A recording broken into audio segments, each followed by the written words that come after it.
Mayan রান্নাঘরে চলে আসে, বলে মেঘা তোমার আব্বু আম্মু ফোন দিয়েছে, কথা বলো। আমার বাবা মা আমাকে জিজ্ঞেস করলো কেমন আছি।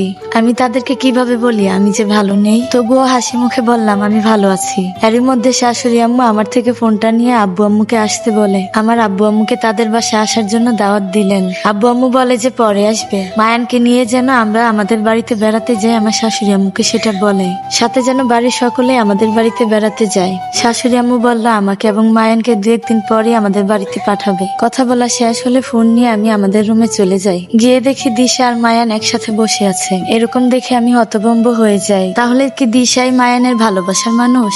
আমি দিশাকে বললাম, আচ্ছা তোমার কি লজ্জা শরম কিছু নেই? তুমি এভাবে পরপুরুষের সাথে বসে আছো।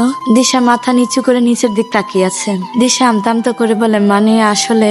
আমি বললাম মানে কি? তুমি কি জানো না মায়ান এখন বিবাহিত? সে বিবাহিত হোক বা অবিবাহিত হোক, কারো সামনে কি এইভাবে বসে থাকে? কিছুটা তো লজ্জাও থাকা দরকার। আমি তখন মায়ানকে বললাম, কি ব্যাপার, আপনারা কি লজ্জা শর্মের মাথা খেয়েছে? মায়ান আমাকে বলে, চুপ, একদম চুপ, ঘরে যাও। আপনি আমাকে আর কত ধমক দিবেন আর কতই চুপ করাবেন? মায়ান আমার কথা শুনে দেখ বলে চলে যায় ওখান থেকে। আমি রুমে গিয়ে মনে মনে ভাবি আরো কত কিছু যেন সহ্য করতে হবে। কল্প কখনোই আমার সাথে এইভাবে রেগে কথা বলতো না। আমি রাগ করলে কল্প আমার রাগ ভাঙাতো। আর এখন কোথায় এসে পড়লাম, সে আমার রাগ অভিমান কোনো কিছুই বোঝে না। অবশ্য আমরা দুজন দুরকম, আমাদের মধ্যে মনের মিল ছাড়া আর কোনো কিছুই মিল ছিল না। যেমন ওর পছন্দ ছিল নীল রং আর আমার নীল একদমই পছন্দ ছিল না। আমার পছন্দ ছিল হলুদ, সরিষা ফুল, গাঁদা ফুল আমার অসম্ভব ভালো লাগে। কিন্তু একটা সময় পর আমার নিজের প্রিয় রং হয়ে যায় নীল আর ওর হয়ে যায় হলুদ রং প্রিয়। অবশ্য কল্প অনেক রাগী মানুষ ছিল, এটা সে কথায় কথায় বলতো, তবে সে কখনো আমার সাথে রাগ করতো না। আর আমি ছিলাম শান্ত স্বভাবের মেয়ে। ওর পছন্দ ছিল আর্জেন্টিনা, আমার পছন্দ ছিল ব্রাজিল।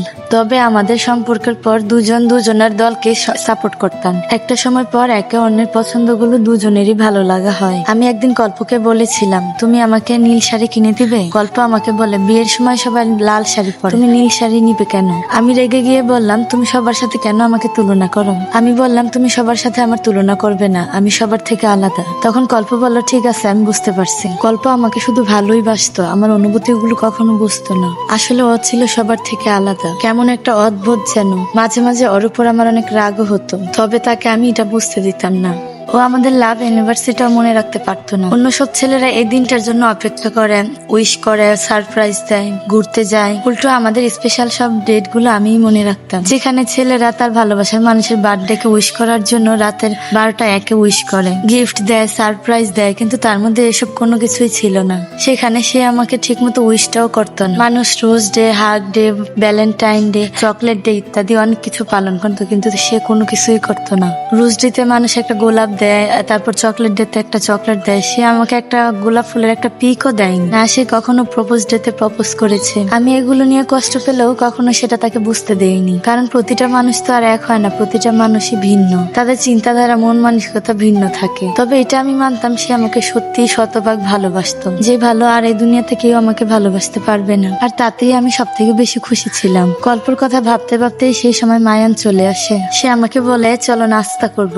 আমি তখন তাকে বললাম আমার খেতে ইচ্ছে করছে না। তখন সে আমাকে বলল শোনো আমার এত টাকা পড়ে নাই যে আমি তোমাকে ডাকতে আসবো, আম্মু তোমাকে ডাকতে বলছে এই জন্য আমি তোমাকে ডাকতে আসছি। আম্মুর কথা শুনে আমি আম্মুর সাথে নাস্তা করতে গেলাম। তারপর আমরা সবাই একসাথে নাস্তা করি। তখন আমার শাশুড়ি আম্মু বলো বউকে নিয়ে একটু মার্কেটে যা, তাদের বাড়ির জন্য কিছু মার্কেট করে নিয়ে আয় আর বউর জন্য কিছু মার্কেট করে নিয়ে আয়, তারপর ওকে ওর বাসায় নিয়ে যা, ওখানে গিয়ে তোরা 2 দিন থেকে আসিস। তখন আমার শাশুড়ি আম্মুকে বললাম আম্মু আমি যেতে চাই কিন্তু শপিং করা লাগবে না, আপনি ওনাকে বলুন আমাকে যেন আজকে নিয়ে যায়। তখন শাশুড়ি আম্মু বললো যে না মা আজকে না, আজকে কিছু কেনাকাটা করো, কালকে যেও। বিয়ের পর এই প্রথম বাবার বাড়ি যাচ্ছ, খালি হাতে তো আর যেতে পারো না। এরই মধ্যে মায়ান বলল আম্মু তুমি ওকে নিয়ে দিয়ে আসো, যতদিন ইচ্ছে সে ততদিন থাকবে। তখন শাশুড়ি আম্মু বললো এই ছেলে কি বলে, আমি পরে যাব, এখন তুমি বউকে নিয়ে কালকে বেড়ায় আসবা।